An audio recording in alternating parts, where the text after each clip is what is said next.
Ever wondered how a sailor finds the direction at sea without using the GPS?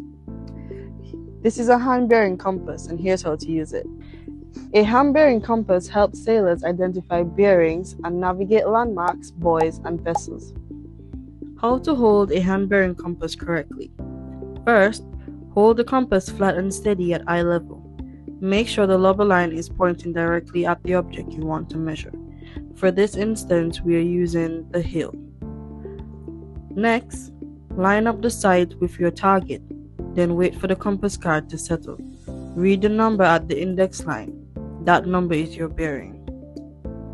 Sailors use bearings to track position, avoid hazards, and navigate safely, especially when visibility changes or electronics fail.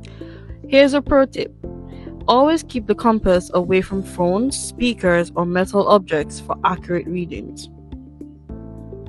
Want to learn more navigation skills? Join us at Second Star Sailing.